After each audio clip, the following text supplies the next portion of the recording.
अरे पैसे पैसे कहाँ गए? यहाँ पे जो पैसे रखे थे। ओए तू यहाँ पे क्या कर रहा है? कुछ नहीं साहब, वो मालकिन ने बोला कि पाइप को पकड़ के खड़े रहना। कौन सी मालकिन ने बोला तुझसे? वो बड़ी मालकिन ने। बड़ी मालकिन? बड़ी मालकिन तो बाहर गई है। कब बोल दिया तुझसे? यहाँ पे पैसे रखे होते, पैसे कहाँ है मेरे? अरे साहब मैंने कोई आपके पैसे नहीं देखे, बस इस पाइप को लेके खड़ा हूँ। वही मुझे बोला था उन्होंने काम करने के लिए। मुझे जो काम बोलते हैं बस वही करता हूँ, पैसे पूसे नहीं देखता मैं। तुझे मैं पागल दिखाई दे रहा हूँ? हाँ पागल दिखाई दे रहा हूँ। घर में तेरे अलावा और दिव्या के अलावा कोई नहीं है और मेरे यहाँ से पैसे गायब हैं। तो किस पे शक करूँ? किस पे शक करूँ मैं? देखो साहब मुझे कुछ नहीं पता। आपका पैसा साहब वो रखा है पैसा, लगता है आपको ना कुछ मिस्टेक हो गई, वो रखा है सारा पैसा। तेरी जुबान ज्यादा चलने लग गई है। जब मेरा इसमें पैसा रखा हुआ है और यहाँ पे भी मेरा पैसा रखा हुआ है तो मुझे मालूम होगी ना कि कहाँ पे मेरा पैसा रखा हुआ था। तू यहाँ पे आया क्यों? साहब एक बात बोलूं, बुरा तो नहीं मानोगे ना? आज मुझे लगता है आपने दिन में पी ली। देख रामू सुन, मेरे ना पैसे नहीं मिल रहे और मुझे मालूम है मेरे पैसे घर पे ही होंगे और मुझे पूरा पूरा शक तेरे पे है क्योंकि तू और दिव्या ही थे इस घर में। मेरी वाइफ तो बाहर गई हुई है तो मेरे पैसे लिए किसने? अरे साहब तुम हम पे शक कर रहे हो, हमारी जेब चेक कर लो, सब कुछ चेक कर लो, जो आपको चेक करना है वो आप चेक कर सकते हो। हमारे पास नहीं है आपके पैसे। इधर अपनी तलाशी दे। ये हाथ क्यों रखा हुआ ऊपर? तो मैडम ने बोला था ये पाइप को छोड़ना मत। हाथ नीचे कर दोनों। अबे तेरे समझ में नहीं आ रही क्या? मैं तुझसे बोल रहा हूँ हाथ नीचे कर दोनों की दोनों। अरे ये सब क्या है? मैं बताती हूँ प्रिंस, ये सब क्या है। मैं यहाँ पर छज्जे पे बैठी हुई हूँ और तू आराम से यहाँ पर पाइप से खेल रहा है। तेरी तो रुक जा तू। इतनी देर से ना मैंने इसको बोला हुआ था कि बाहर में चिमनी का पाइप खराब हो गया है, मैं उसे ठीक कर दूंगी, पाइप लेके आ जा। मैंने नया का नया मोटा का मोटा पाइप मंगा के भी रखा था और ये यहाँ पर खड़ा हुआ है ऐसे लेके। और खड़ा कैसे नहीं होगा क्योंकि इस पाइप के अंदर इसने चोरी करके जो पैसे चुपकाए हैं तो उसको छुपाने के लिए पाइप की जरूरत ही तो पड़ेगी। ये देखो प्रिंस, ये दिव्या भी इसके साथ में मिली हुई है।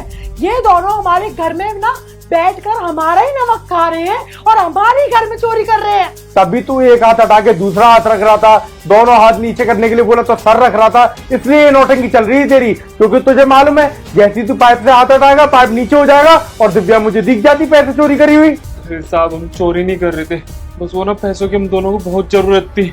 दिव्या इसकी बात पे ना मुझे भरोसा नहीं है क्योंकि ये तो नया आया है। तू बता, तू 2.5 साल से यहाँ पर ना नौकरी कर रही है, क्या दिक्कत आ गई तुझे? तेरे को ये पैसे चोरी करने पड़ गए? मेम साहब जो हुआ अब तक तो हुआ, पर अब ना हम और झूठ नहीं बोल सकते और ना ही हम और इसे पैसे दे सकते।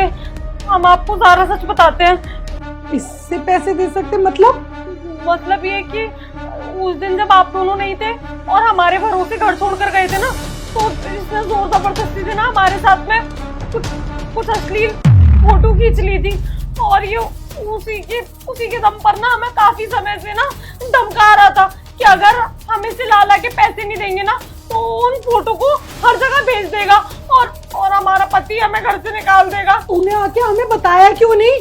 तुझे हमने हमेशा छोटी बहन की तरह रखा है, कभी भी तेरे ऊपर नौकरानी वाले काम हमने थोपे ही नहीं है। तू आकर बताती तो सही। मीम साहब हमारी फोटो थी इसके पास में, हम डर गए थे। जब तक हमसे बन पड़ा हमने इसे पैसे ला कर दिए, अपना सारा जमा किया हुआ पैसा हमने इसको दे दिया। उसके बाद में जब हम बिल्कुल खाली हो गए तो इसने कहा कि मालिक पैसा लेकर आएंगे, गहने छोड़ देंगी मेम साहब, वो सब कुछ मुझे ला के देगी। क्यों झूठ बोल रही है? मालिक मुझे जेल में डलवा डालेंगे। मेम साहब हम झूठ नहीं बोल रहे मेम साहब। अगर आपको हमारी बात पे भरोसा नहीं है ना, आप इसका फोन चेक करिए, आप इसके फोन में देखिए, फोटो दिखेंगी मेम साहब। फोन दे अपना। अरे प्रिंस फोन चेक करने की कोई जरूरत ही नहीं है क्योंकि इसके मुंह देखकर और उसकी आंखें देखकर ही साफ पता चल रहा है ये झूठी बोल रहा है। और ना दिव्या झूठ नहीं बोल रही है, मैंने कई बार ना इसको देखा था, ये ना दिव्या के ऊपर ना अलग से निगाहें रखता था। दिव्या बहुत डरी सी रहती थी इसके सामने और मुझे लगा कि हो सकता है कि उसकी कुछ फैमिली प्रॉब्लम चल रही होगी, लेकिन अब पता चली। एक काम करो, पुलिस को बुलाओ, तुम इसको ना पुलिस स्टेशन पहुंचाओ और उसके बाद में ना सारा सच खुद निकल के आएगा कि दिव्या झूठ बोल रही है या फिर ये झूठ बोल रहा है। बुलाने की जरूरत ही नहीं है, मैं इसको खुद पुलिस स्टेशन लेके जाता हूँ और इसका फोन भी लेके जाता हूँ। पुलिस वाले अपने आप चेक कर लेंगे कि आखिरकार झूठ बोल कौन रहा है। मुझे अच्छी तरीके से मालूम है कि जिस लड़की ने 2.5 साल हमारे घर में काम किया, आज तक चोरी नहीं करी, वो आज क्यों चोरी कर रही है? क्योंकि तूने मजबूर किया। साले यहाँ से थाने चल, थाने चल चुपचाप।